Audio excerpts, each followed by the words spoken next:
to work. Not in the way that I wanted it to. But, okay. We can start reading now. Because, oh my gosh. Before we start, I'd just like to say I am extremely, extremely disappointed in YouTube for not making it clear than what was needed to stream. I'm disappointed in the lack of communication. Okay. Welcome. Sorry that took so long. I'm so sorry that it took me 20 minutes to get to this point where I'd actually be reading. But now that I'm live on YouTube, I got a whole 2 people watching. I had 7 people before, but since YouTube wouldn't let me, it's fine. I'm okay. Let me adjust the mic so it's like pointed at me. I have a mic for YouTube, by the way. Hi guys. That's probably really uncomfortable. I won't do that anymore. Okay. Let me drink some water. I'm so happy. I didn't cry. I was this close. Congratulations, thank you. Unhelpful error messages are the worst. I completely agree. And I'm about to send a very strongly worded email to you. I'm kidding, I would not, but yes, okay. So where we left off, let me stretch my back. Oh my gosh, seriously, when I get stressed, my back does the worst things. Okay.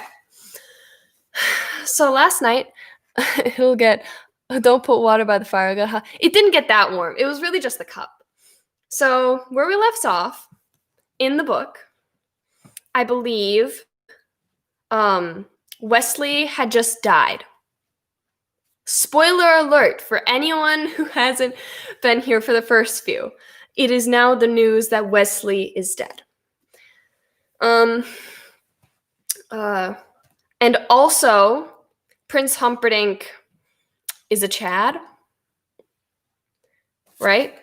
For anyone who doesn't know the story, I'm sure most people do. More animals tonight. Yeah, I do have more stuffed animals tonight because I thought it would never hurt to have more stuffed animals. You wouldn't want to be in hot water later. That's good. That's actually really good. Yes. It sounded sarcastic, but I swear it was good. Okay. Wesley just died. Buttercup is in just mourning like you've never seen someone mourn. And Prince Humperdinck needs to marry someone. And also, Buttercup is really pretty. That's pretty much all I need to know so far. Okay. Chapter 3, The Courtship. I'll show you, as I do, I'll show you the pictures. Here's the picture of this. It's a white peacock. There we go. Okay. Chapter 3, The Courtship. 4 of them met in the great council room of the castle. Prince Humperdinck, his confidant, Count Rugen, his father, aging King Lotharin, and Queen Bella, his evil stepmother. Queen Bella was shaped like a gumdrop and colored like a raspberry. She was easily the most beloved person in the kingdom and had been married to the king long before he began mumbling. Prince Humperdinck was but a child then, and since the only stepmothers he knew were the evil ones from stories, he always called Bella that, or ES for short. I'm gonna tuck myself in bed and listen. Sounds good. Also, hi, Sam. All right, the prince began when they were all assembled. Who do I marry? Let's pick a bride and get it done. Aging King Lotharin said, I've been thinking. It's really getting to be about time for Humperdinck to pick a bride. He didn't actually so much say that as mumble it. I've been mumble, Prince mumble, and mumble. Queen Bella was the only one who bothered ferreting out his meanings anymore. You couldn't be righter, dear, she said, and she patted his...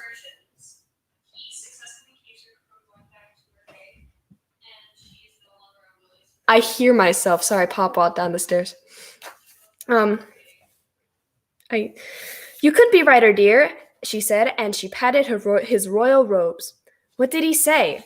He said whoever we decided on would be getting a thunderously handsome prince for a lifetime companion. Tell him he's looking quite well himself, the prince returned. We've only just changed Miracle Man, the queen said. That accounts for the improvement. You mean you fired Miracle Max? Prince Humperdinck said. I thought he was the only one left. No, we found another one up in the mountains, and he's quite extraordinary. Old, of course, but then who wants a young Miracle Man? Tell him I've changed Miracle Man, King Lotharin said. It came out. Tell Mumble Marumble Mumble. What did he say? The prince wondered. He is a man of your importance. He said, a man of your importance couldn't just marry any princess. True, true, Prince Humperdinck said. He sighed deeply. I suppose that means Norina. That would certainly be a perfect match politically, Count Rugen allowed. Prince Norina was from Gilder, the country that lay just across the Florin Channel. In Gilder, they put it differently. For them, Florin was the country on the other side of the Channel of Gilder. In any case, the two countries had stayed alive over the centuries, mainly warring on each other. There had been the Olive War, the tuna fish discrepancy, which almost bankrupted both nations, the Roman Rift, which did send them both into insolvency, only to be followed by the discord of the Emeralds, in which they both got rich again, chiefly by banding together for a brief period and robbing everybody within sailing distance. I wonder if she hunts, though, said Humperdinck. I don't care so much about personality, just so that they're good with a knife. I saw her several years ago, Queen Bella said. She seemed lovely, though hardly muscular. I would describe her as more a knitter than a doer, but again, lovely. Skin? Asked the prince. Marble-ish, answered the queen. Lips? Number or color? Asked the queen. Color, E.S. Roseus, cheeks the same, eyes largest, one blue, one green. Said Humperdinck. And form? Hourglassish, always closed divinishly. I'm gonna figure this word out. No, I think I said it right the first time. Divinishly. And of course, famous throughout Gilder for the largest hat collection in the world. You're on YouTube? Yeah, I'm on YouTube. I had to change the stream. Go to my channel. You'll find a stream.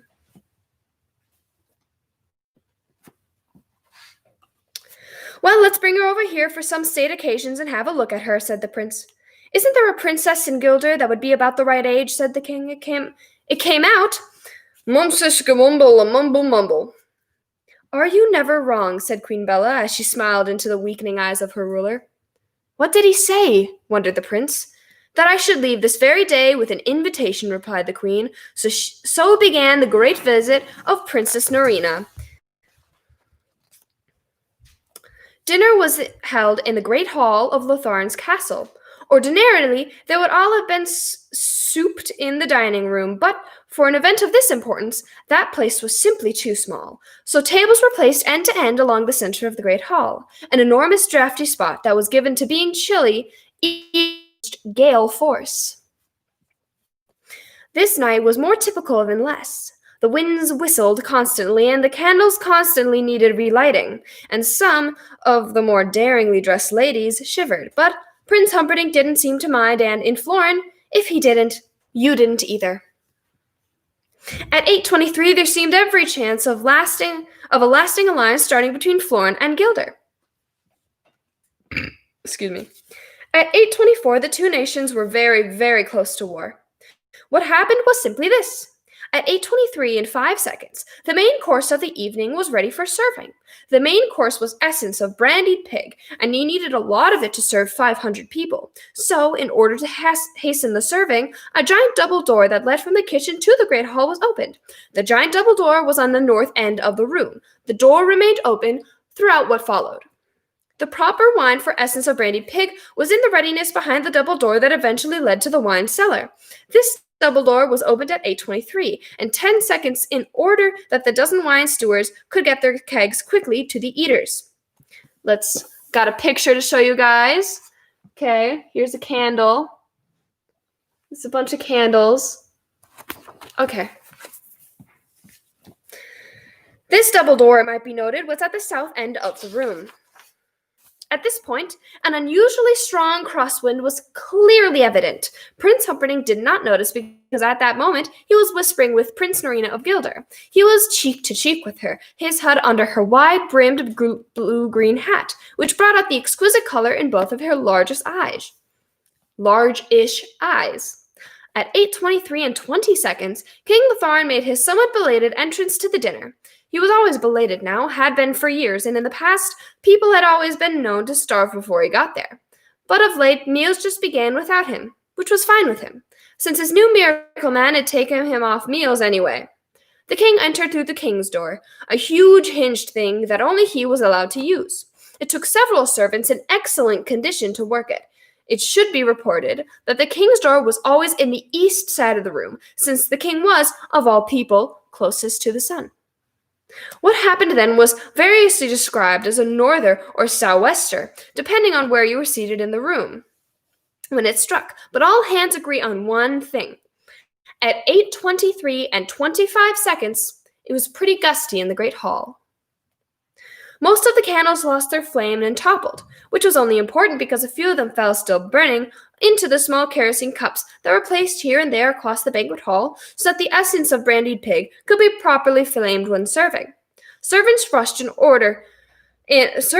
from all over to put out the flames, and they did a good enough job considering that everything in the room was flying this way, that way, fans, scarves, and hats, particularly the hat of Princess Norina. It flew off to the wall behind her, where she quickly retrieved it and put it properly on. That was at 8:23 and 50 seconds. It was too late. At 8:23:55, Prince Humperdinck rose roaring. The veins in his thick neck acted like hemp. There were still flames in some places, and their redness reddened his already blood-filled face. He looked, as he stood there, like a barrel on fire. He then said to Princess Norina of Guilder the 5 words that brought the nations to the brink. "Madam, feel free to flee." And with that, he stormed from the great hall. The time was then 8:24. Prince Humperdinck made his angry way to the balcony above the great hall and stared down at the chaos. The fires were still in places flaming red. Guests were pouring out through the doors, and Princess Norina, hatted and faint, was being carried by her servants far from view. Queen Bella finally caught up with the prince, who stormed along the balcony, clearly not yet in control. "I do wish you hadn't been quite so blunt," Queen Bella said. The prince whirled on her. "I'm not marrying any bald princess, and that's that." "No one would know," Queen Bella explained. "She has hats even for sleeping." "I would know," cried the prince. "Did you see the candlelight reflecting off her skull?" "But things would have been so good with Guilder," the queen said, addressing herself half to the prince, half to Count Rugen, who now joined her. Then, "Forget about Guilder. I'll conquer it sometime. I've been wanting to ever since I was a kid anyways." He approached the queen. "People snicker behind your back when you've got a bald wife, and I can do without that, thank you. You'll just have to find someone else." "Who?" "Find me somebody that should just look nice, that's all." "That Norina has no hair," King Lotharin said, puffing up to the others. "Norumble mumble humble." "Thank you for pointing that out, dear," said Queen Bella. "I don't think Humperdinck will like that," said the king. "Dumble humble mumble." Then Count Rugen stepped forward. "You want someone who looks nice, but what if she's a commoner?" "The commoner, the better," Prince Humperdinck replied, pacing again. "What if she can't hunt?" the count went on. "I don't care if she can spell," the prince said. Suddenly, he stopped and faced them all. "I'll tell you what I want," he began then. "I want somebody who is so beautiful that when you see her, you say, 'Wow, that Humperdinck must be some kind of fella to have a wife like that.' Search the country, search the world, just find her." Count Rugen could only smile. "She is already found," he said. It was dawn when the 2 horsemen reined in at the hilltop. Count Rugen rode a splendid black horse, large, perfect, powerful. The prince rode on one of his whites. It made Rugen's mount seem like a pillow puller. A plow puller. Goodness gracious. "She delivers milk in the morning," Count Rugen said. "And she is truly, without question, no possibility of error, beautiful?"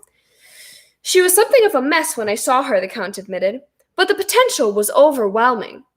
"A milkmaid." The prince ran the words across his rough tongue. I don't know that I could wed one of them, even under the best conditions. People might snicker that she was the best that I could do. True, the count admitted. If you prefer, we can ride back to Florence City without waiting. We've come this far, the prince said. We might as well wait. His voice quite simply died. I'll take her, he managed finally as Buttercup rode slowly by below them. No one will snicker, I think, the count said. I must court her now, said the prince. Leave us alone for a minute. He rode the white expertly down the hill. Buttercup had never seen such a giant beast or such a rider. I am your prince, and you will marry me, Humperdinck said. Buttercup whispered, I am your servant, and I refuse. I am your prince, and you cannot refuse. I am your loyal servant, and I just did. Refusal means death. Kill me, then. I am your prince, and I'm not that bad. How could you rather be dead than married to me? Because, Buttercup says, marriage involves love, and that is not a pastime at which I excel. I tried once, and it went badly, and I am sworn to never love another. Love? Said Prince Humperdinck. Who mentioned love? Not me, I can tell you. Look, there must always be an heir to the throne of Florence. That's me. Once my father dies, there won't be an heir. Just a king. That's me again. When that happens, I'll marry and have the children until there is a son. So you can either marry me and be the richest, most powerful woman in 1,000 miles and give turkeys away at Christmas and provide me a son, or you can die in terrible pain in the very near future. Make up your own mind. I'll never love you. I wouldn't want it if I had it. Then by all means, let us marry. Smooth. If that's not how I get married, I'll probably be fine with it, honestly. I'm gonna drink some water, because now we're at chapter 4.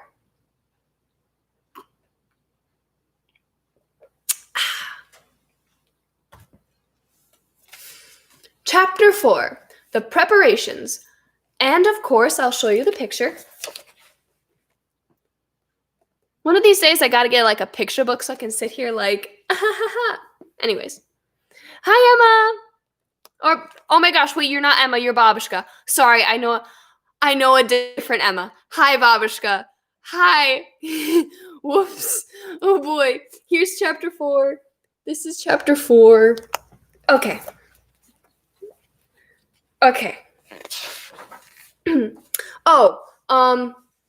This is, okay.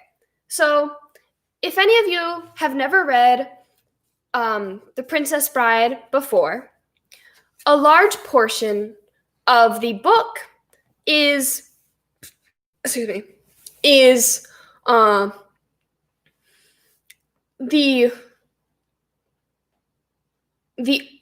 kind of meta.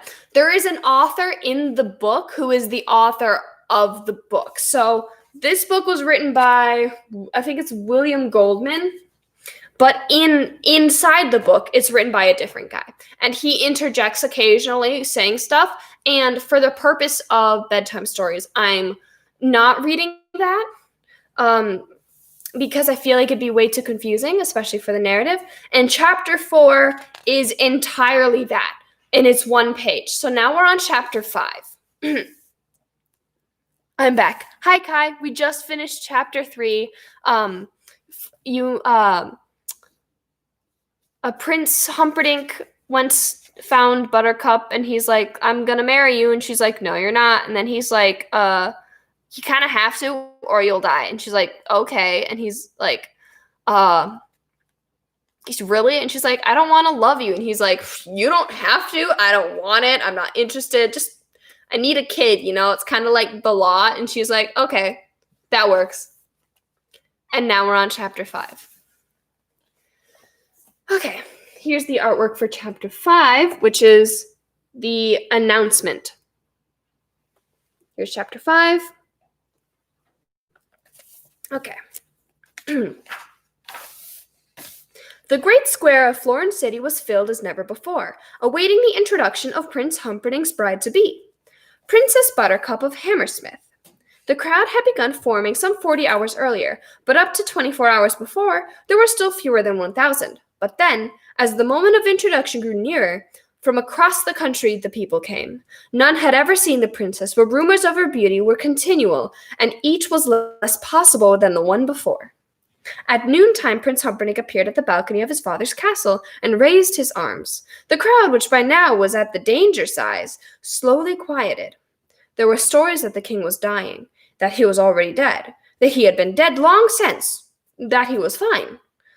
My people, my beloveds, from whom we draw our strength, today is a day of greeting. As you must have heard, my honored father's health is not what it once was. He is, of course, 97, so who can ask more? As you also know, Florin needs a male heir. The crowd began to stir now. It was to be this lady they had heard so much about.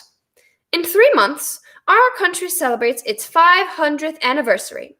To celebrate that celebration, I shall on that sundown take for my wife the Princess Buttercup of Hammersmith.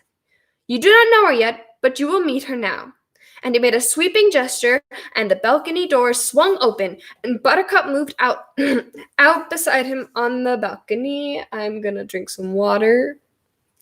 The real question is, this kissing book. Oh! Oh, there's more than just kissing. Wait, I can actually read that part.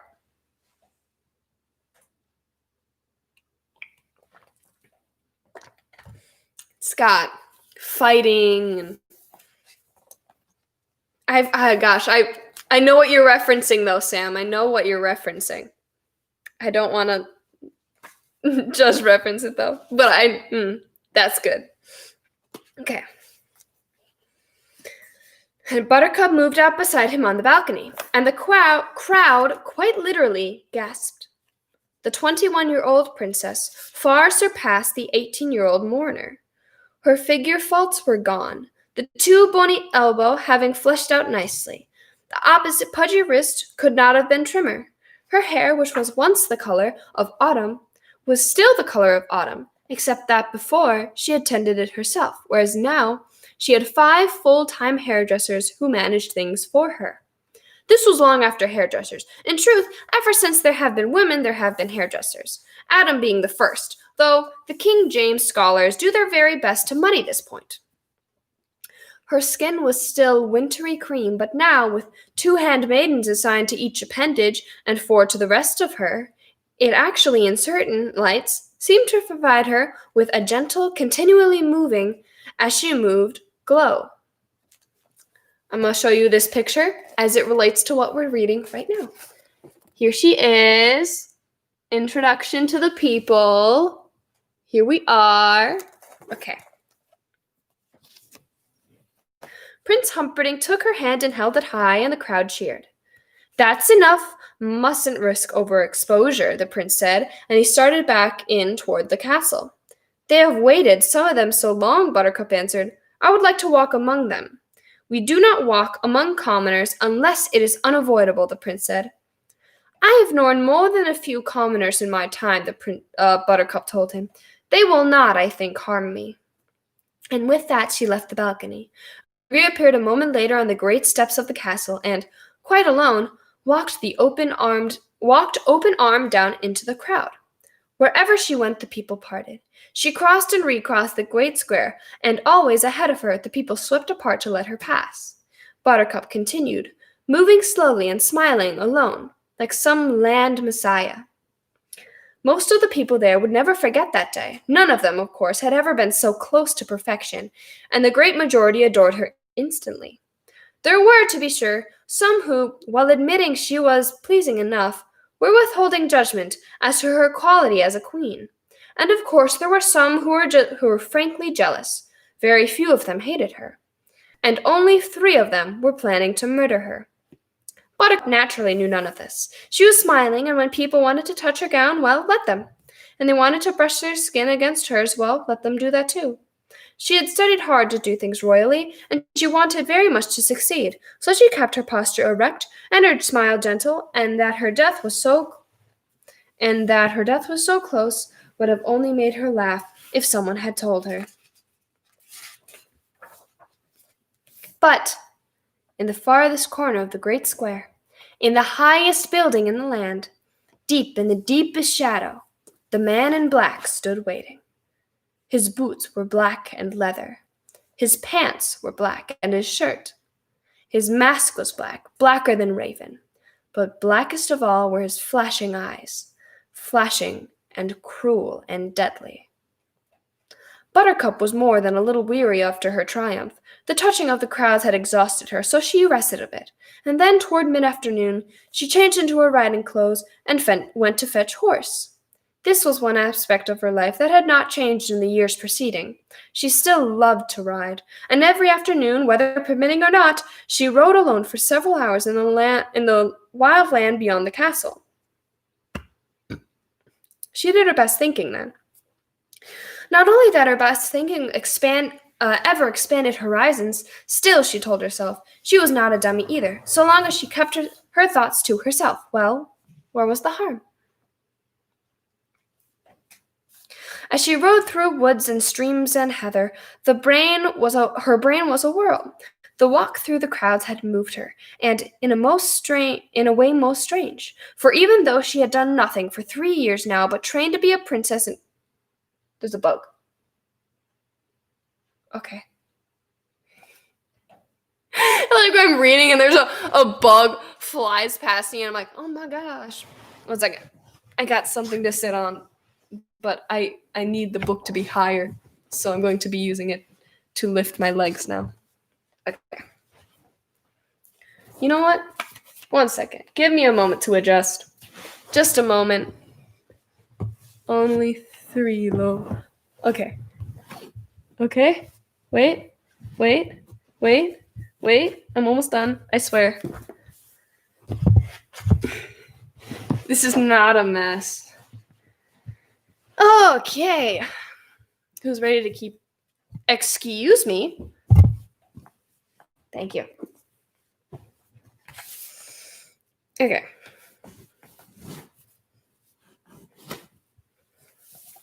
Even though she had done nothing for 3 years now but trained to be a princess and a queen, today was the first day she had actually understood that was all soon to be a reality. And I don't just like Humperdinck, she thought. It's not that I hate him or anything, I just never see him.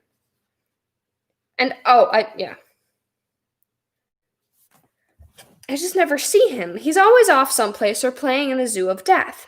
To Buttercup's way of thinking, there were 2 main problems. 1, was it wrong to marry without like? And 2, if it was it too late to do anything about it? The answers to her way of thinking as she rode along were 1, no, and 2, yes. It wasn't wrong to marry someone you didn't like, and it just wasn't right either. If the whole world did it, that wouldn't be so great, what with every kind of grunting at everybody else as the years went by, but of course, not everybody did it, so forget about that. And the answer to 2 was even easier. She had given her word she would marry, that she would marry. That would have to be enough. True, he had told her quite honestly that if she said no, he would have her disposed of.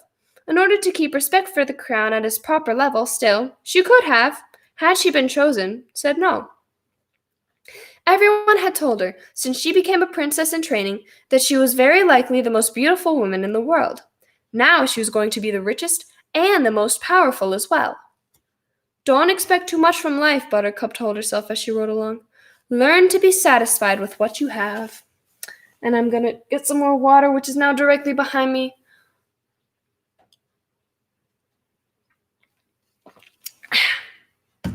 Okay. Dusk was closing in when Buttercup crested the hill. She was perhaps half an hour from the castle, and her daily ride was 3/4 done.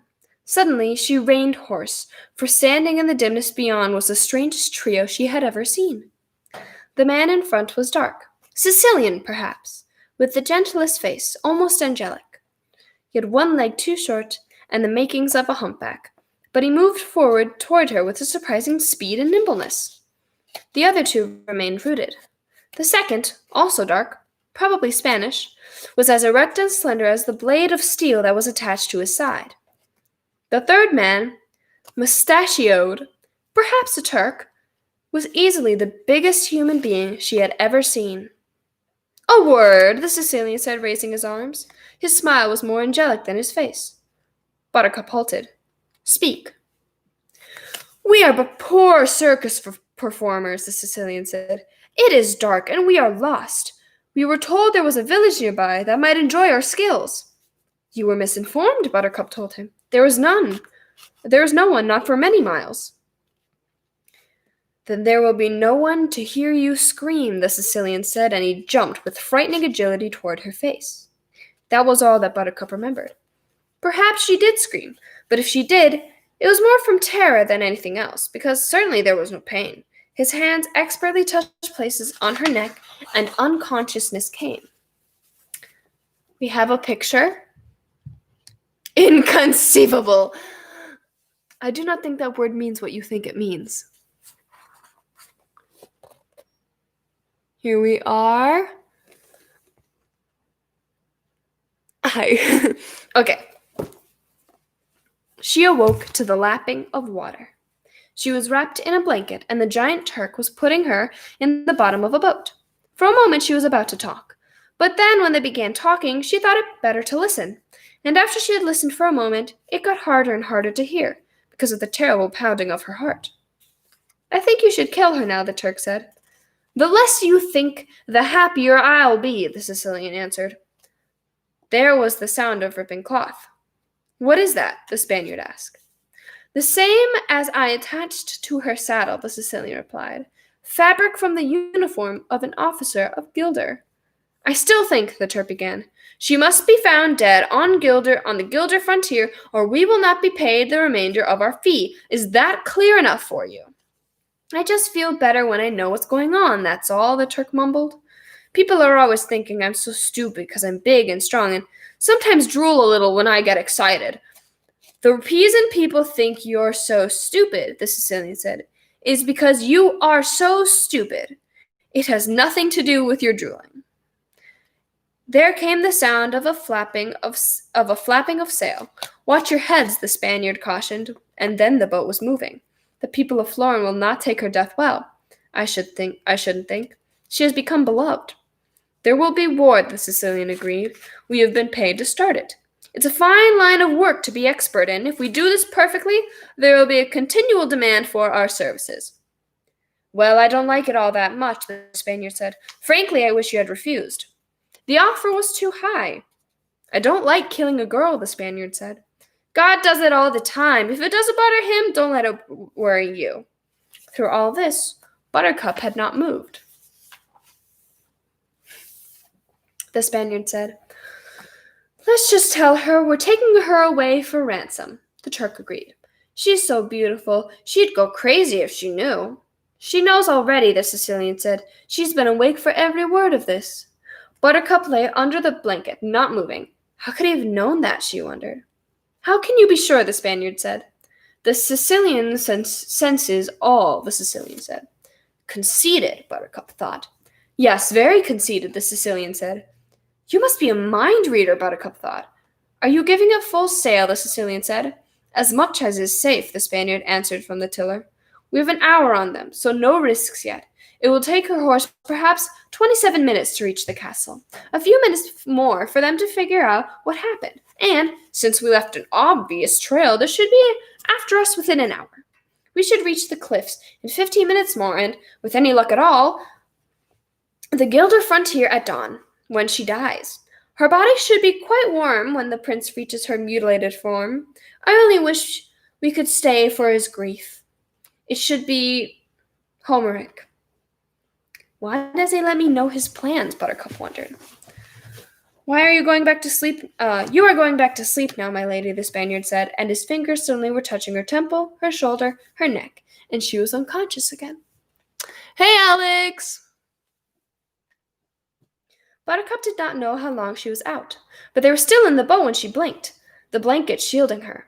And this time, without daring to think, the Sicilian would have known it somehow. She threw the blanket aside and dove deep into the Florin Channel.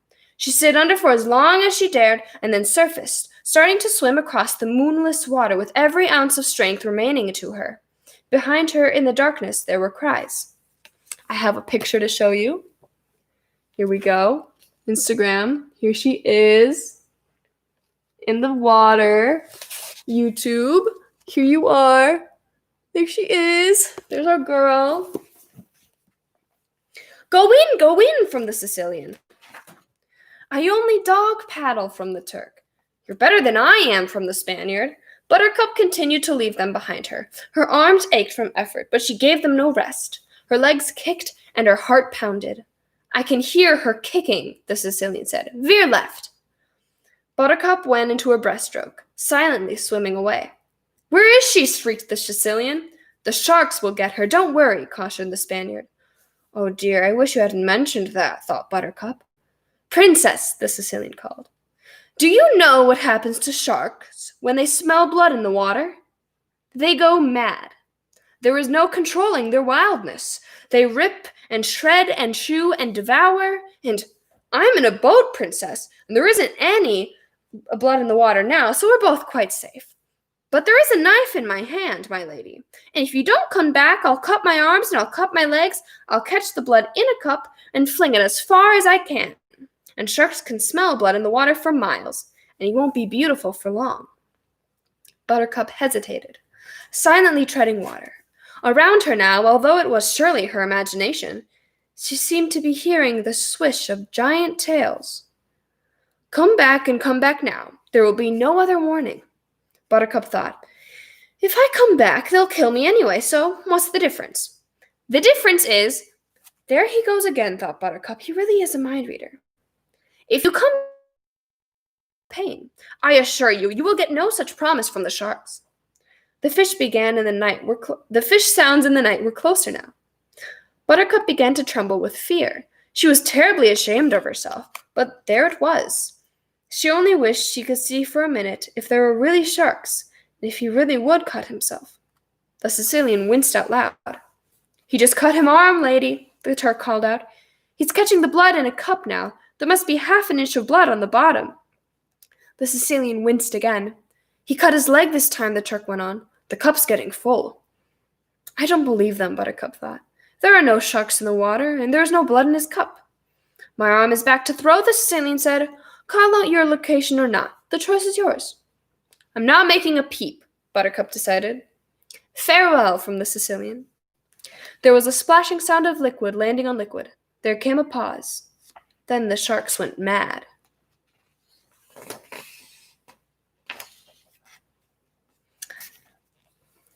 The sharks went mad. Then the sharks went mad.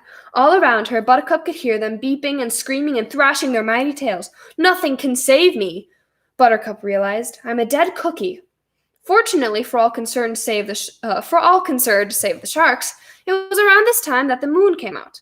There she is, shouted the Sicilian, and like lightning the Spaniard turned the boat. As the boat drew close, the Turk reached out a giant arm, and when she was back in the safety of her murderers, while all around them the sharks bumped each other in the safety.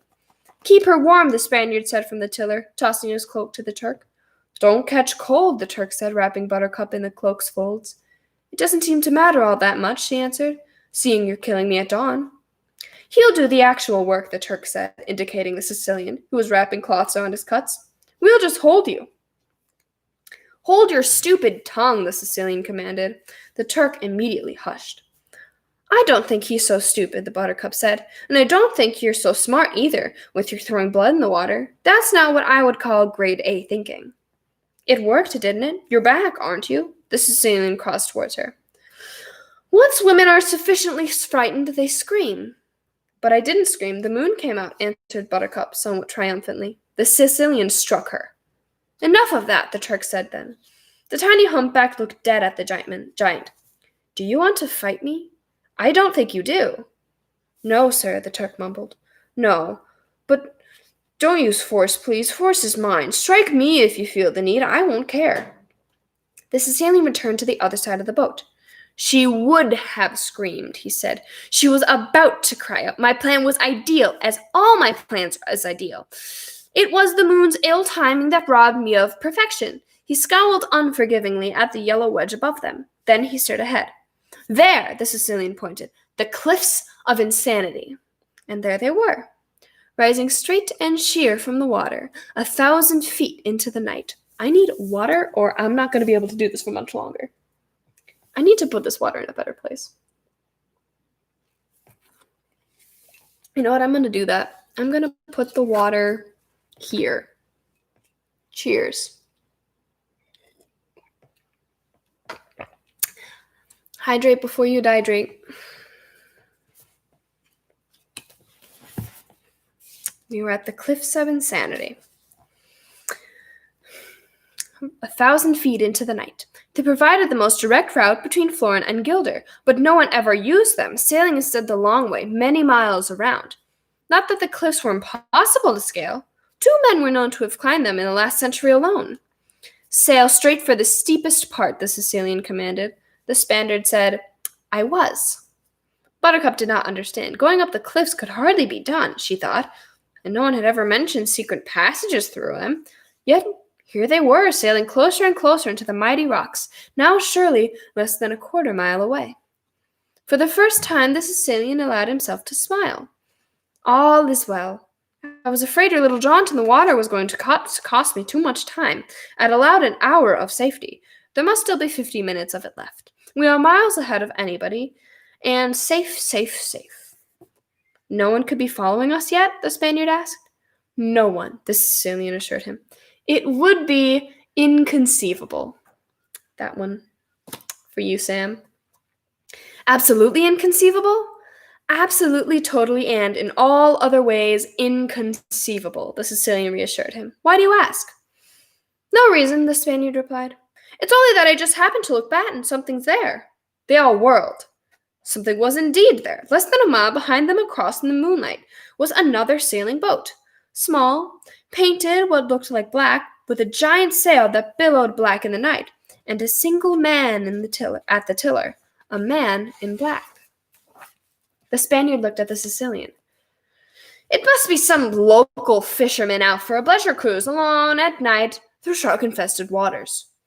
There's probably a more logical explanation, the Sicilian said. But since no one in Gilder could know yet what we've done, and no one in Florin could have gotten here so quickly, he is definitely not, however much it may look like following us. It is coincidence and nothing more. He's gaining on us, the Turk said. That is also inconceivable, the Sicilian said. Before I stole this boat we're in, I made many inquiries as to what was the fastest ship on all of Florin Channel, and everyone agreed it was this one. Hi, Colin. I have 17 seconds in the Instagram live. I'll be restarting it again, so come back in a couple seconds. Instagram people, YouTube, you're fine. But I'll be back if you want to join me. If you don't want to join me, that's fine. If you want to go to bed, that's fine. Get some water. And pause due to poor connection. Okay. Let's restart the Instagram live. I don't want to read without them, just in case anyone wants to catch something. So we're just going to take a brief pause. Yes, he said it, the funny. He said the funny, yes.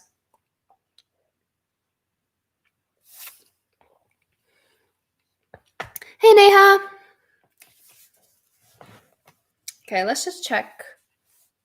Yeah.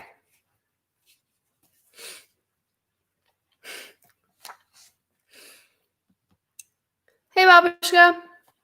Before I stole this boat we're in, I made many inquiries as to what was the fastest ship on all Florin Channel, and everyone agreed it was this one. You're right, the Turk agreed, staring back. He isn't gaining on us. He's just getting closer, that's all. It is the angle we're looking for, and nothing more, said the Sicilian. Buttercup could not take her eyes from the great black sail. Surely 3 men she was with frightened her, but somehow, for reasons she could never begin to explain, the man in black frightened her more. All right, look sharp, the Sicilian said then, just a drop of edginess in his voice. The cliffs of insanity were very close now. The Spaniard maneuvered the craft expertly, which was not easy, and the waves were rolling in toward the rocks now, and the spray was blinding. Buttercup shielded her eyes and put her head straight back, staring up into the darkness toward the top, which seemed shrouded and out of reach. Then the humpback bounded forward, and as the ship reached the cliff face, he jumped up, and suddenly there was a rope in his hand. Buttercup stared in silent astonishment. The rope, thick and strong, seemed to travel all the way up the cliffs. As she watched, the Sicilian pulled at the rope again, and it held firm. It was attached to something at the top, a giant rock, a towering tree, something. Fast now, the Sicilian ordered, if he is following us, which of course is not within the realm of human experience, but if he is, we've got to reach the top and cut the rope before he can climb up after us. Climb? Buttercup said. I would never be able to. Hush! The Sicilian ordered her. Get ready, he ordered the Spanish. Sink it, he ordered the Turk. And then everybody got busy. The Spaniard took a rope, tied Buttercup's hands and feet. The Turk raised a great leg and stomped down at the center of the boat, which gave way immediately and began to sink. Then the Turk went to the rope and took it in his hands. Load me, the Turk said. The Spaniard lifted Buttercup and draped her body around the Turk's shoulders. Then he tied himself to the Turk's waist. Then the Sicilian hopped, clung to the Turk's neck. All aboard, the Sicilian said. This was before trains, but the expression comes originally from carpenters loading lumber, and this was well after carpenters. With that, the Turk began to climb. It was at least 1,000 feet, and he was carrying the three, but he was not worried. When it came to power, nothing worried him. When it came to reading, he got knots in the middle of his stomach, and when it came to writing, he broke out in a cold sweat. And when addition was mentioned for, or worse, long division, he always changed the subject right away. But strength had never been his enemy. He could take the kick of a horse on his chest and not fall backwards. He could take 100-pound flour sack between his legs and scissor it open without thinking. He had once held an elephant aloft, using only the muscles in his back. But his real might lay in his arms. There had never, not in 1,000 years, been arms to match Fezzik's, for that was his name. Think I'll go in bed. I'm in Florida and it's an hour later here. Sleep well, Lily. I don't know how late I am to that, but good night. The arms were not only gargantuan and totally obedient and surprisingly quick, but they were also, and this is why he never worried, tireless. If you gave him an axe and told him to chop down a forest, his legs might give out from having to support so much weight for so long, or the axe might shatter from the punishment of killing so many trees. But Fezzik's arms would be fresh as tomorrow as today. And so, even with the Sicilian on his neck and the princess around his shoulders and the Spaniard around his waist, Fezzik did not feel the least bit put upon. He was actually quite happy, because it was only when he requested to use his might that he wasn't a bother to anybody. That he felt he wasn't a bother to anybody. Up he climbed, arm over arm, arm over arm. 200 feet now above the water, 800 feet now to go. More than any of them, the Sicilian was afraid of heights. All of his nightmares, and they were never far from him when he slept, dealt with falling. So this terrifying ascension was most difficult for him. Perched as he was on the neck of a giant, or should have been the most difficult. But he would not allow it. From the beginning, when as a child he realized his humped body would never conquer worlds, he relied on his mind. He trained it, fought it, brought it to heel. So now, 300 feet in the night and rising higher, while he should have been trembling, he was not. I need water.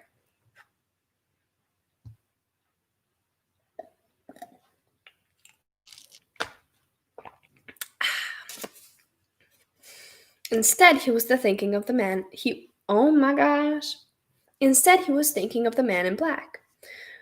There was no way anyone could have been quick enough to follow them, and yet, from some devil's world, that billowing black sail had appeared. How? The Sicilian flogged his mind to find an answer, but he found only failure. In wild frustration, he took a deep breath, and, in spite of his terrible fears, he looked down toward the dark water. The man in black was still there, sailing like lightning towards the cliffs. He could not have been more than a quarter mile from now. Faster, the Sicilian commanded. I'm sorry, the Turk answered meekly. I thought I was going faster. Lazy, spurred the Sicilian. I'll never improve, the Turk answered, but his arms began to move faster than before. I cannot see to it because your feet are locked around my face, he went on. So could you tell me if we're halfway yet? A little over, I should think, said the Spaniard from his position around the giant's waist. You're doing wonderfully, Fezzik. Thank you, said the giant. And he's closing on the cliffs, added the Spaniard. And I have a picture for you guys. Oh, hi, Bria. Hi, Abby. Welcome back. Here's the picture. They're climbing up the cliffs of insanity. And then YouTube. Okay. Turn the page.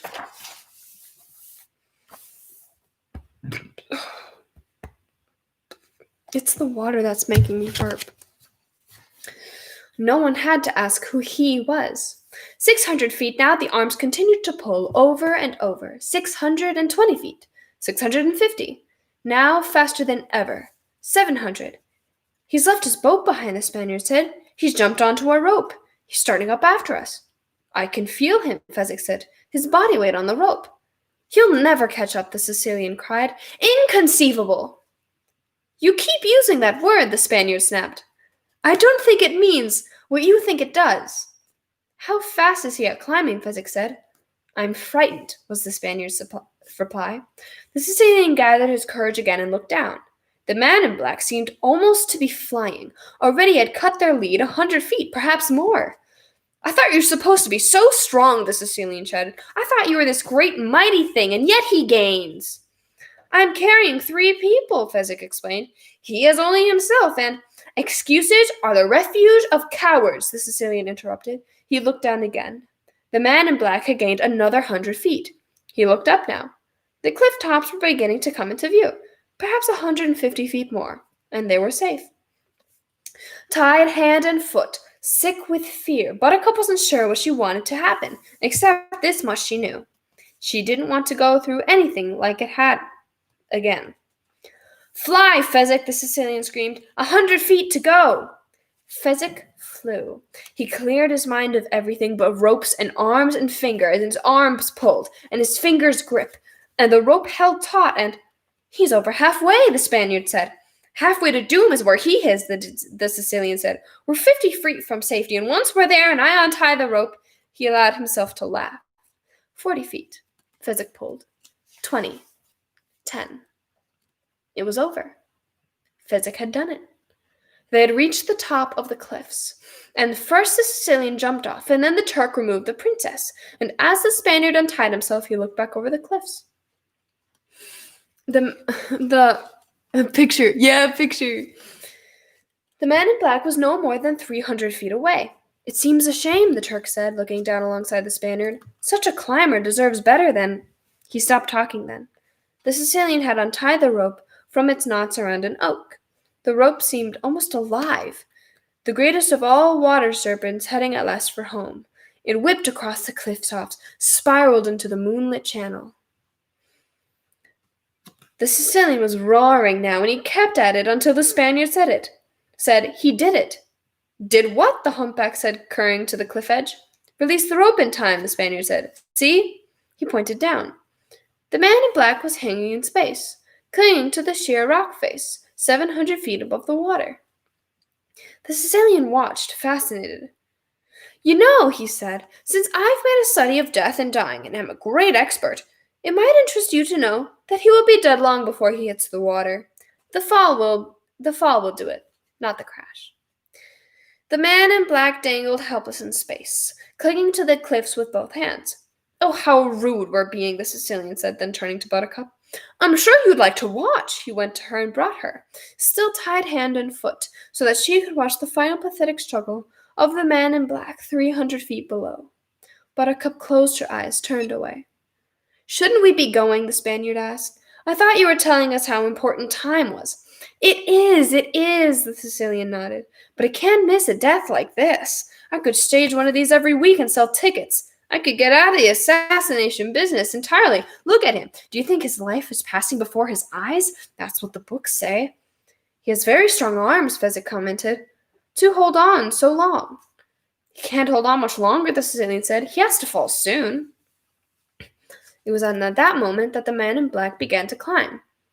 Not quickly, of course, and not without great effort, but still. There was no doubt that he was, in spite of the sheerness of the cliff, heading in an upward direction. Inconceivable, the Sicilian cried. Inconceivable. The Spaniard whirled on him.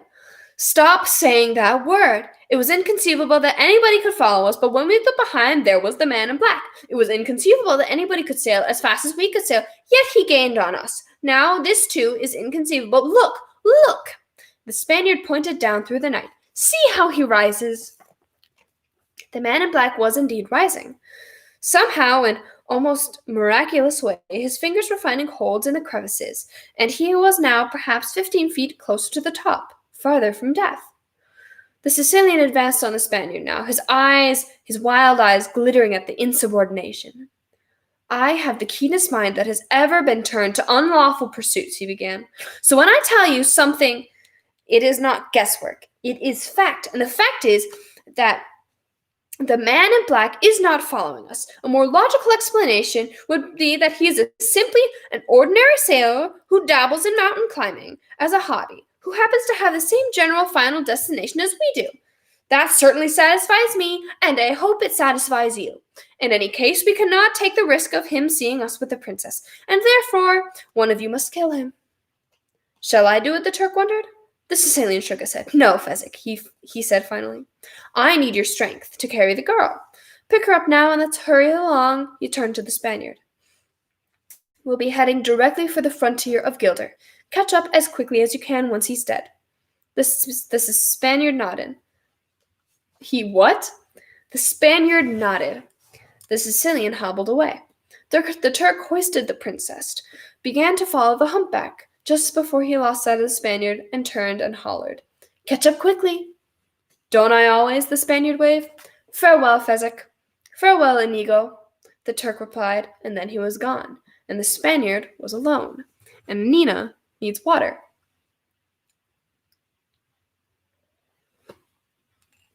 Welcome back to Laken, and welcome to... I knew it at one point. Inigo moved to the cliff edge and knelt with his customary quick grace. 250 feet below him now, the man in black continued his painful climb. Inigo lay flat, staring down, trying to pierce the moonlight and find the climber's secret. For a long while, Inigo did not move. He was a good learner, but not a particularly fast one, so he had to study. Finally, he realized that somehow, by some mystery, the man in black was making fists and jamming them into the rocks and using them for support. Then he would reach up with his other hand until he found a high split in the rock, make another fist and jam it in. Whenever he could find support for his feet, he would use it. But mostly it was the jammed fist that made the climbing possible. Inigo marveled. What a truly extraordinary adventure that the man in black must be. He was close enough now for Inigo to realize that the man was masked, a black hood covering all but his features. Another outlaw? Perhaps. Then why should they have to fight, and what for? Inigo shook his head. It was a shame that such a fellow must die, but he had his orders, so there it was. Sometimes he did not like the Sicilian's command, but what could he do? With the brains of the Sicilian, he, Inigo, would never be able to command the jobs of his caliber. The Sicilian was a master planner. Inigo was a creature of the moment. The Sicilian said kill him, so why waste sympathy on the man in black? Some day someone would kill Inigo, and the world would not stop to mourn. He stood now, quickly jumping to his feet, his blade-thin body ready for action. Only the man in black was still many feet away. There was nothing to do but wait for him. Inigo hated waiting, so to make the time more pleasant, he pulled from the scabbard his only love, the six-fingered sword. How it danced in the moonlight, how glorious and true! Inigo brought it to his lips, and with all the fervor in his great Spanish heart, kissed the metal. In the mountains of central Spain, set high in the hills above Toledo, was the village of Arabella. It was very small, and the air was always clear. That was all you could say that was good about Arabella. Terrific air, you could see for miles. But there was no work. The dogs overran the streets, and there was never enough food. The air, clear enough, was also too hot in daylight, freezing at night. As to Inigo's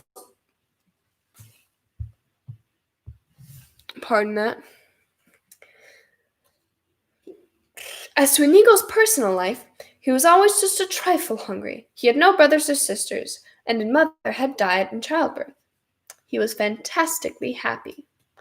Because of his father, Domingo Montoya was funny-looking and crotchety and impatient, and absent-minded and never smiled. Inigo loved him, totally. Don't ask why.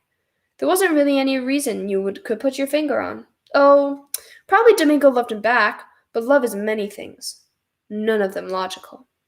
Domingo Montoya made swords. If you wanted a fabulous sword, did you go to Domingo Montoya? If you wanted a great balanced piece of work, did you go to the mountains behind Toledo? If you wanted a masterpiece, a sword for the ages, was it Arabella that your footsteps led you to? Nope. You went to Madrid because Madrid was where lived the famous It's Yeste, but it doesn't look like Yeste. And if you had the money and he had the time, you got your weapon. Yeste was fat and jovial, and one of the richest, most honored men in the city. And he should have been. He made wonderful swords, and noblemen bragged to each other when they owned one original Yeste. But sometimes, not often, mind you, maybe once a year, maybe less, a request would come in for a weapon that was more than even Yeste could make. When that happened, did Yeste say, "Alas, I am sorry, I cannot do it"? Nope. What he said was, "Of course, I'd be delighted. 50% down payment, please. The rest before delivery. Come back in a year. Thank you very much." And the next day he would set out for the hills behind Toledo. "So, Domingo," Yeste would call out when he reached Inigo's father's hut. "So, Yeste," Domingo Montoya would return from the hut doorway. Then the two men would embrace, and Inigo would come running up, and Yeste would rumple his hair, and then Inigo would go make tea while the two men talked. "I need you," Yeste would always begin. Domingo would grunt. "This very week I have accepted a commission to make a sword for a member of the Italian nobility. It is to be jewel-encrusted at the handle, and the jewels are to spell out the name of his present mistress and no." That single word and that alone. But it was enough. When Domingo Montoya said no, it meant nothing else but. Inigo, busy with tea, knew what would happen now. Yeste would use his charm. No. Yeste would use his wealth. No. His wit, his wonderful gift for persuasion. No. He would beg, entreat, promise, pledge. No. Insults, threats. No. Finally, genuine tears. No. More tea, Yeste? Perhaps another cup, thank you. Then big. Why won't you? Inigo hurried to refill their cups so as never to miss a word. He knew they had been brought up together. He had known them, had known each other for 60 years, had never not loved one another deeply, and it thrilled him when he could hear them arguing. This was the strange thing. Arguing was all they ever did. Why? My fat friend asked me why. He sits there on his world-class A word and has the nerve to ask me why. Yesterday come to me sometimes with a challenge. Once, just ride up and say, "Domingo, I need a sword for an 80-year-old man to fight a duel." And I would embrace you and cry, "Yes!" Because to make a sword for an 80-year-old man to survive a duel, that would be something. Because the sword would have to be strong enough to win, yet light enough not to tire his weary arm. I would have to use my all to perhaps find an unknown metal, strong but very light, or devise a different formula for a known one, mix some bronze with some iron and some air in a way ignored for 1,000 years, and I would kiss your smelly feet for an opportunity like that, fat Yeste. But to make a stupid sword with stupid jewels in the form of stupid initials so some stupid Italian can thrill a stupid mistress, no, that I will not do. For the last time I ask you, please, for the last time I tell you, I am sorry. No. I gave my word the sword will be made, Yester said. I cannot make it. In all the world no one can but you, and you say no, which means I have gone back on a commitment, which means I have lost my honor, which means since honor is the only thing in the world I care about, since I cannot live without it, I must die. And since you are my dearest friend, I may as well die now, with you, basking in the warmth of your affection. And here Yeste would pull out a knife. It was a magnificent thing, a gift from Domingo on Yeste's wedding day. Goodbye, little Inigo, Yeste would say then. God grant you your quota of smiles. It was forbidden for Inigo to interrupt. Goodbye, little Domingo, Yesterday would say then. Although I die in your hut, and although it is your own stubborn fault that causes my ceasing, in other words, even though you are killing me, don't think twice about it. I love you as I always have, and God forbid your conscience should give you any trouble. He pulled open his coat, brought the knife closer, closer. The pain is worse than I imagined, Yesterday cried. How can it hurt when the point of the weapon is still an inch away from your belly? Domingo asked. I am anticipating. Don't bother me. Let me die unpestered. He brought the point to his skin, pushing. Domingo grabbed the knife away. Someday I won't stop you, he said. Inigo, set an extra place for supper. I was all set to kill myself, truly. Enough dramatics. What is on the menu for the evening? The usual gruel. Inigo, go check to see if there's anything by chance in my carriage outside. There was always a feast waiting in the carriage. And after the food and the stories would come to the departure, and always before the departure would come the request. We would be partners, Yesterday would say. In Madrid, my name before yours on the sign, of course, but equal partners in all things. No. All right. Your name before mine. You are the greatest sword maker. You deserve to come first. Have a good trip back. Why won't you? Because, my friend Yesterday, you are very famous and very rich, and so you should be, because you make wonderful weapons, but you must also make them for any fool who happens along. I am poor, and no one knows me in all the world except you and Inigo, but I do not have to suffer fools. You are an artist, Yesterday said. No, not yet. A craftsman only, but I dream to be an artist. I pray that some day, if I work with enough care, if I am very, very lucky, I will make a weapon that is a work of art. Call me an artist then, and I will answer. Yesterday entered his carriage. Domingo approached the window, whispered, I remind you only of this. When you get this jeweled initialed sword, claim it as your own. Tell no one of my involvement. Your secret is safe with me. Embraces and waves, the carriage would leave, and that was the way of life before the six-fingered sword. Inigo remembered exactly the moment it began. He was making lunch for them. His father always, from the time he was 6, let him do the cooking. When a heavy knocking came on the hut door. Inside there, a voice boomed. Be quick about it. Inigo's father opened the door. Your servant, he said. You are a sword maker, came the booming voice. Of distinction. I have heard that this is true.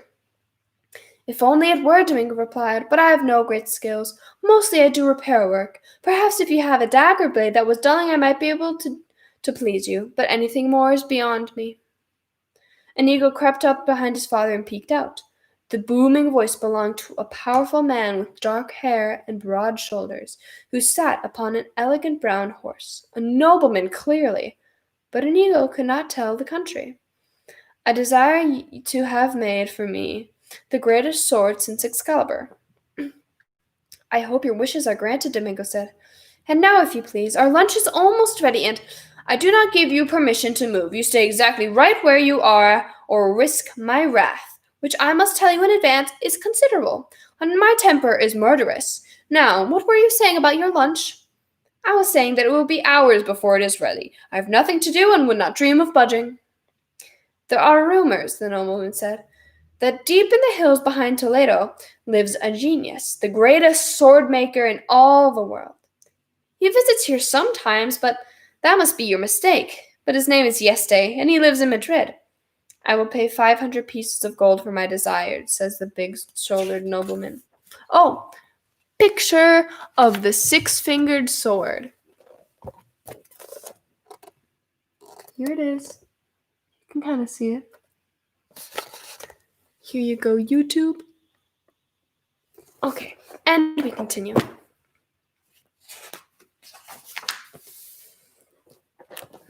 That is more money than all the men in all this village will earn in their lives, said Domingo. Truly, I would love to accept your offer, but I am not the man you seek. These rumors lead me to believe that Domingo Montoya would solve my problem. What is your problem? I am a great swordsman, but I cannot find a weapon to match my peculiarities, and therefore am deprived of reaching my highest skill. If I had a weapon to match my peculiarities, There would be no one in the world to equal me. What are these peculiarities you speak of? The nobleman held up his right hand. Domingo began to grow excited. The man had 6 fingers. You see, the noble began. Of course, Domingo interrupted. The balance of the sword is wrong for you because every balance has been conceived of for 5. The grip of every handle cramps you because it has been built for 5. For an ordinary swordsman, it would not matter, but a great swordsman, a master, would have eventual discomfort, and the greatest swordsman in the world must always be at ease. The grip of his weapon must be as natural as the blink of his eye and cause him no more thought. Clearly you understand the difficulties, the nobleman began again. But Domingo had traveled where others' words could not reach him. Inigo had never seen his father so frenzied. The measurements, of course, each finger and the circumference of the wrist, and the distance from the 6th nail to the index pad, so many measurements and your preferences. Do you prefer slash or cut?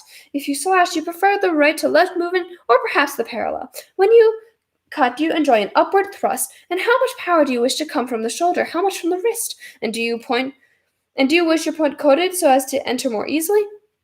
Or do you enjoy seeing the opponent wince? So much to be done, so much to be done. And on he went, until the noble dismounted and had to almost take him by the shoulders to quiet him. You are the man of the rumors. Domingo nodded. And you will make me the greatest sword since Excalibur. I will beat my body into ruins for you. Perhaps I will fail, but no one will try harder. And payment? When you get the sword, then payment. Now let me get to work measuring. And Inigo, my instruments? Inigo scurried into the darkest corner of the hut. I insist on leaving something on account. It is not necessary. I may fail. I insist. All right. 1 gold piece. Leave that. But do not bother me with money when there is work that needs beginning. The nobleman took out 1 piece of gold. Domingo put it in a drawer and left it without even a glance. Feel your fingers now, he commanded. Rub your hands hard. Shake your fingers. You will be excited when you duel, and this handle must match your hand in that excitement. If I measure when you are relaxed, there would be a difference, and as much as 1/1000th of an inch, and less would rob us of perfection. And that is what I seek, perfection. I will not rest for less. The nobleman had to smile. And how long will it take to reach it? Come back in a year, Domingo said, and with that he set to work. Such a year. Domingo slept only when he dropped from exhaustion. He ate only when Inigo had forced him to. He studied, he fretted, he complained. He never should have taken the job. It was impossible. The next day he would be flying. He should have never have taken the job. It was too simple to be worth his labors. Joy to despair, day to day, hour to hour. Sometimes Inigo would wake him to find him weeping. What is it, father? It is that I cannot do it. I cannot make the sword. I cannot make my hands. Obey me. I would kill myself. Except what would you do then? Go to sleep, father. No, I don't need sleep. Failures don't need sleep. Anyway, I slept yesterday. Please, father, a little nap. All right. A few minutes to keep you from nagging. Some nights Inigo would wake to see him dancing. What is it, father? It is that I have found my mistakes, corrected my misjudgments. Then it will be done soon, father. It will be done tomorrow, and it will be a miracle. You are wonderful, father. I'm more wonderful than wonderful. How dare you insult me? But the next night, more tears. What is it now, father? The sword, I cannot make the sword. But last night, father, you said you had found your mistakes. I was mistaken. Tonight I found new ones, the worst ones. I am the most wretched of creatures. Say you wouldn't mind if I killed myself so I could end this existence. But I would mind, father. I love you. And I would die if you stopped breathing. You don't really love me. You're only speaking pity. Who would pity the greatest sword maker in all the history of the world? Thank you, Inigo. You're welcome, father. I love you back, Inigo. Sleep, father. Yes, sleep. A whole year of that. A year of the handle being right but the balances being wrong. Of the balances being right but the cutting edge too dull. The cutting edge sharpened, but that threw off the balance again, and the balance returned, but now the point was fat. And of the point regaining sharpness, only now the entire blade was too short, and all of it had to be thrown out. All had to be done again. Domingo's health began to leave him. He was fevered always now, but he forced his frail shell on because this had to be the finest since Excalibur.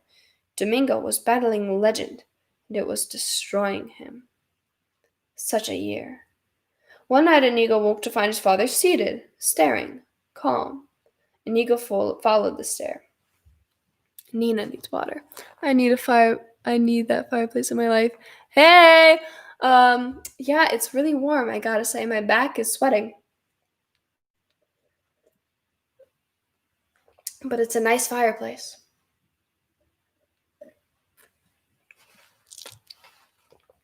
Okay. One night Inigo woke to find his father seated, staring, calm. Inigo followed the stare. The six-fingered sword was done. Even in the hot darkness it glistened. At last, Domingo whispered. He could not take his eyes from the glory of the sword. After a lifetime, Inigo, I am an artist. The big-shouldered nobleman did not agree. When he returned to purchase the sword, he merely looked at it at a moment. Not worth waiting for, he said. Inigo stood in the corner of the hut, watching, holding his breath. You are disappointed? Domingo could scarcely get the words spoken. I'm not saying it's trash, you understand, the nobleman went on. But it's certainly not worth the 500 pieces of gold. I'll give you 10. It's probably worth that. Wrong, Domingo cried. It is not worth 10. It is not worth even 1. Here. And threw open the drawer where the 1 gold piece had lain untouched the year. The gold is yours, all of it. You have lost nothing. He took back the sword and turned to Ray. I'll take the sword, the nobleman said. I didn't say I wouldn't take it. Only said I would pay what it was worth.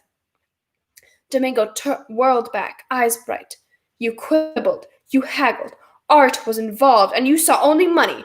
Beauty was here for the taking, and you saw only your fat purse. You have lost nothing. There's no more reason for your remaining here. Please go.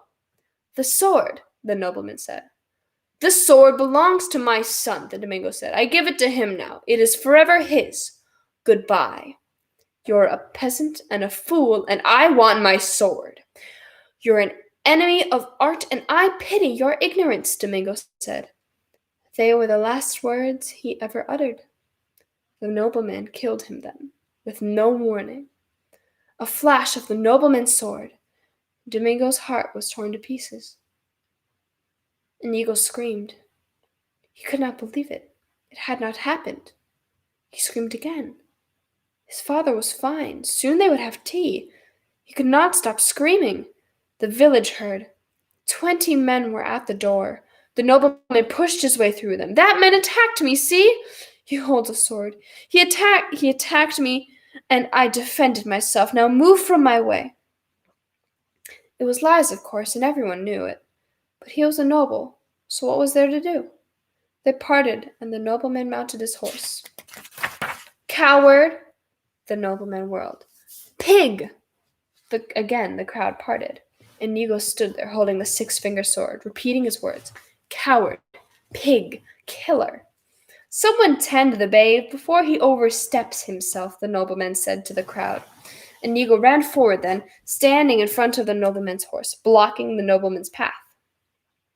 He raised the 6-fingered sword with both handles and cried, I, Inigo Montoya, do challenge you, coward, pig, killer, ass, fool, to battle. Get him out of my way. Move the infant. The infant is 10, and he stays, Inigo said.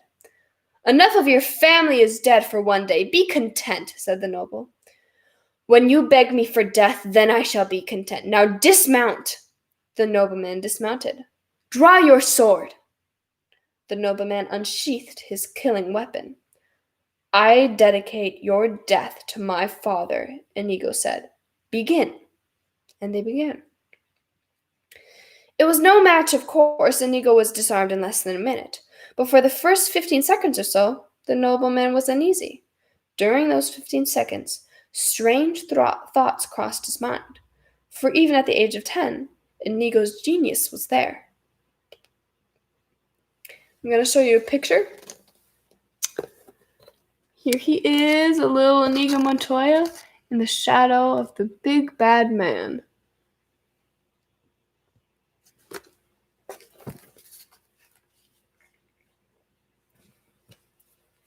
Disarmed, Inigo stood very straight. He said not a word, begged nothing. "I'm not going to kill you," the nobleman said, "because you have talent and you're brave, but you're also lacking in manners, and that's going to get you in trouble if you're not careful.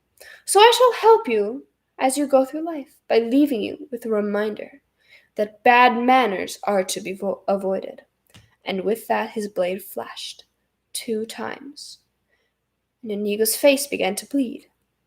2 rivers of blood poured from his forehead to his chin, one crossing each cheek. Everyone watching knew it then. The boy was scarred for life. Inigo would not fall. The world went white behind his eyes, but he would not go to ground.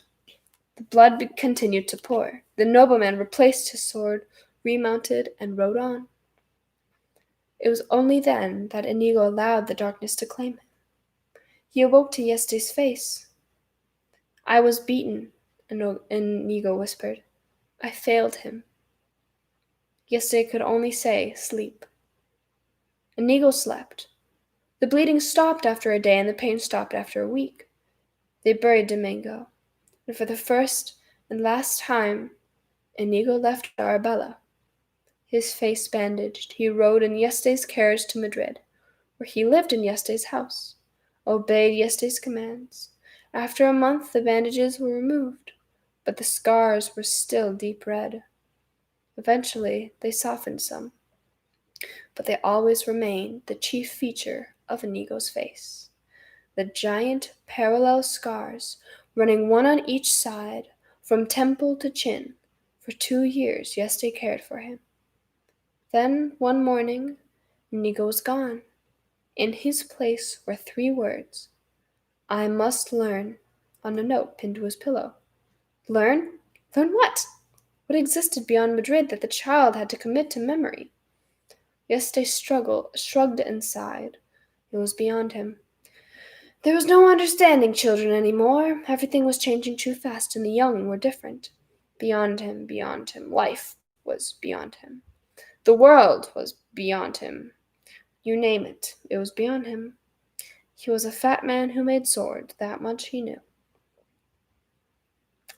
And I think that is where I'm going to stop for tonight before I lose my voice entirely. I'm going to put a bookmark here. And someone remind me if I forget that we're starting at right after he was a fat man who made swords, that much he knew, tomorrow. At least it should be tomorrow. I don't think I have any plans. So feel free to join me again. I'm actually tired. You're welcome.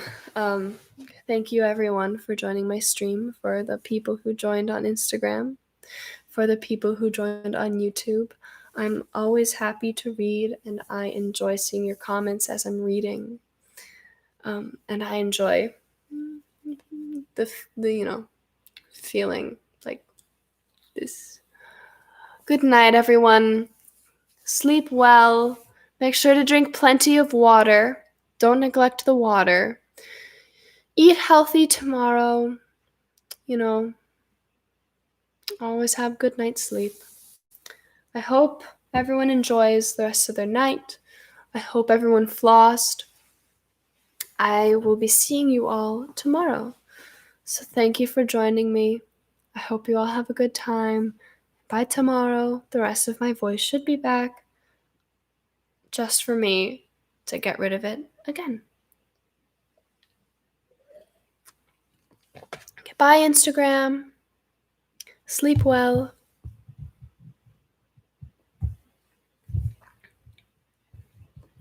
And now, time to floss. Yes, don't ever forget to floss.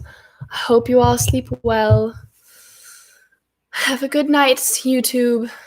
I'll save the stream this time. I didn't save the last one, but people were asking, so I'll be saving this one. I'll see you tomorrow if you so choose to join me, and if not, I hope you have a good day tomorrow. Good night, everyone. Good night.